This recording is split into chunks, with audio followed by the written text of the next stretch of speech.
Welcome to today's episode of things I should probably not be doing while having white sheets on my bed, but never mind. I'm fixing up my... Actually, it's a lie if I say this is my latest sewing machine. It isn't. I've acquired 2 more since then. Whoops. This is grubbier than I remember it being.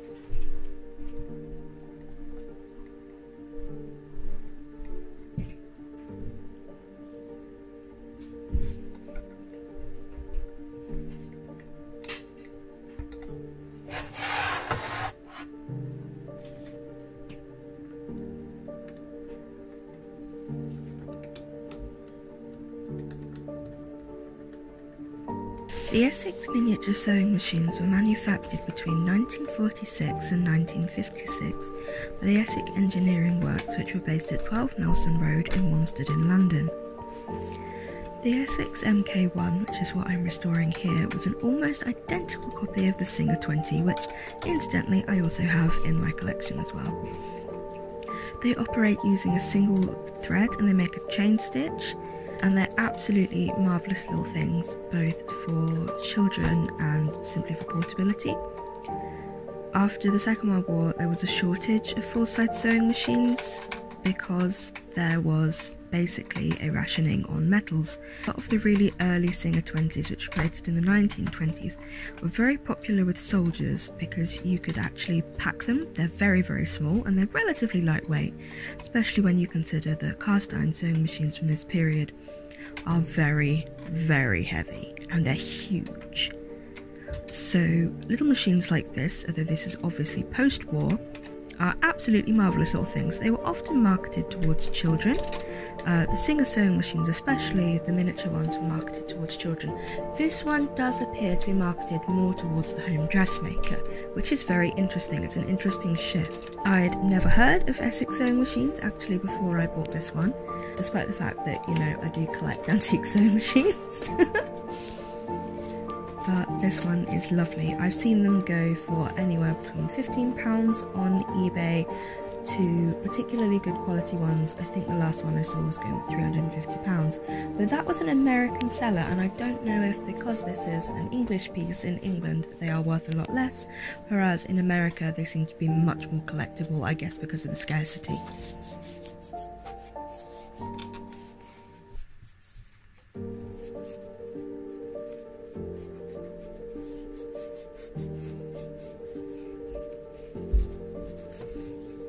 All I'm using in my cleaning and restoration today is kitchen towel, also using cotton bud. If I was able to access my shed, I would be making proper cotton swabs of the style that are used in laboratories and what I was trained to do as a conservator. However, I am currently on bed rest and unable to leave my bed. I've dislocated my hip. Again, huzzah. No need to worry, it's a reasonably standard thing for me. I have a disability, which means I dislocate things very easily. Most inconvenient. Anyway, my lovely partner gave me this little bed desk, which has been invaluable for my sanity, to be perfectly honest with you, because it means I can do silly things like this.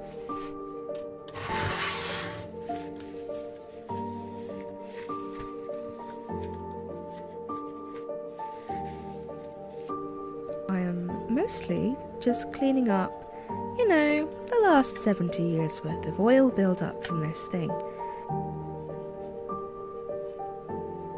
There was a lot of loose thread in this section, which I had. The little doohickey that I'm cleaning here is the bobbin. Because this is a single spool of thread machine, because it creates a chain stitch, you don't have a separate load of thread in your bobbin.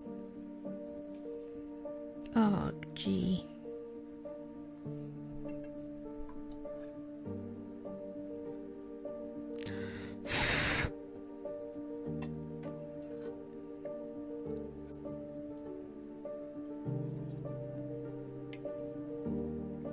Ah, grim.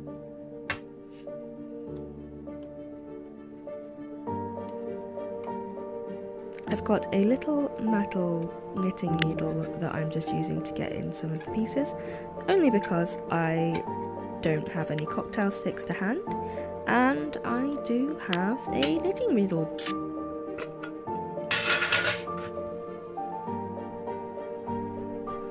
You might be thinking, why is this crazy person putting coconut oil onto a sewing machine? Well, I'll let you into a secret. This gets off dirt and grease in a way that I have never found anything else to work quite as good. It's really great when I'm dealing with machines like this, which are metal and need to be oiled and have lots of different working parts, because in the initial application I find that it gets away a lot of dirt, very surprising amount of dirt, in a way that applying water just doesn't seem to get through it. I'm not sure if it's because if there's a bit of grease that it combines. I don't know the science behind it. Basically, I just find this to be really useful. I have never had anybody tell me to use it, nor have I ever seen a recommendation to use it. However, when I was oiling my machines and we were in lockdown, I didn't have access to sewing machine oil. And I very quickly just needed to grease my sewing machine, and I found out that you can use coconut oil as a replacement for sewing machine oil in a pinch. And actually, I'll be honest, I find it works a lot better because it's got a slightly more solid consistency at room temperature, whereas machine oil is very, very drippy. And for certain applications, especially around the areas where my thread might come in contact with, I prefer this. It's clear, it doesn't go black over time. It also doesn't drip into areas where it's not supposed to be, so I use a combination of traditional sewing machine oil and coconut oil to service my machines.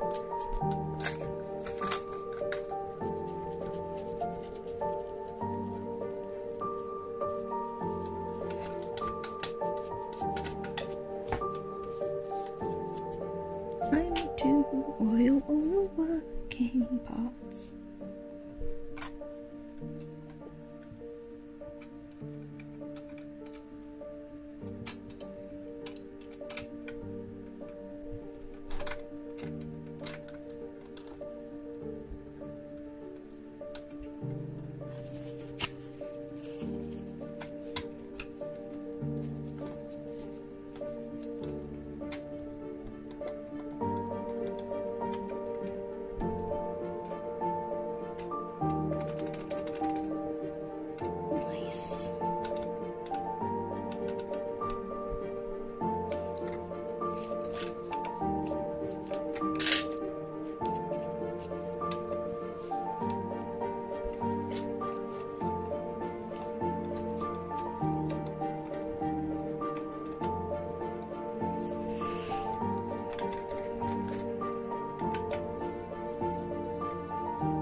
Now friends, for the moment of truth, will this little darling sew? When I bought it at a garage sale for I think £15, the chap claimed that it was in fully working order. However, I will be honest, when buying antique sewing machines, I will take the advice of sellers that it is in working order with a large pinch of salt until I have done my own personal level of testing. Quite often what will be in working order to a seller is, yes, the parts move, but no, it doesn't actually sew properly at all.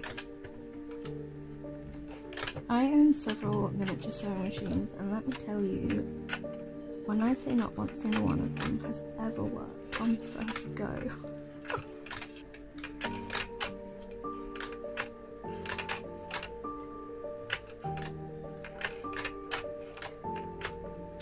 This process would have been made a great deal easier if the original clamp existed alongside the sewing machine. I bought this sewing machine in incredibly complete condition considering its age.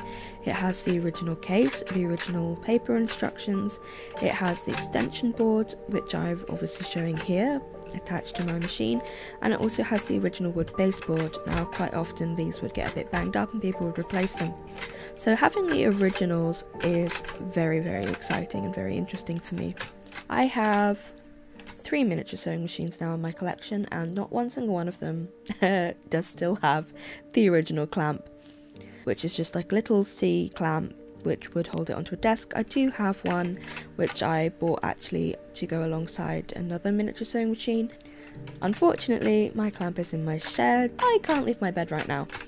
So, alas, I do not have the thing that would make this process much easier, because I wouldn't be kind of fighting against movement of the machine while I'm trying to turn the handle. I have since developed a system of tying my machine to the little lap desk that I'm using here through the very convenient metal holes in it, which you can see just sort of to the right. And yeah, basically I've just used string. I've tied it down to the desk and it is working marvellously now. I have made a baby bonnet. I have started altering a dress, which I've been commissioned to do by one of my work friends. I am currently working as a dressmaker part-time and studying part-time while training to be an objects conservator. Sewing machines were the second thing ever that I would say that I conserved at home before I started my official training. The first thing I ever restored was a pair of sterling silver opera glasses that my granddad had found, of all places, in a skip. Fella loved a good skip dive. The second thing I ever restored was I asked that Christmas actually for a sewing machine from my grandparents, and my granny found an antique, I think 1890s sewing machine. I can't remember off the top of my head. She's lovely. She's called Bertha. I adore her. For the first 10 years of my sewing, I sewed exclusively on Bertha, and I made all of my theatre costumes, all of my pantomime costumes, and all of my clothes on this machine. I didn't have an electric machine for years. Whenever I wanted to use an electric machine, I would borrow my granny's 1970s electric Singer, which actually marvellously she made my mother's wedding dress on, which I just love.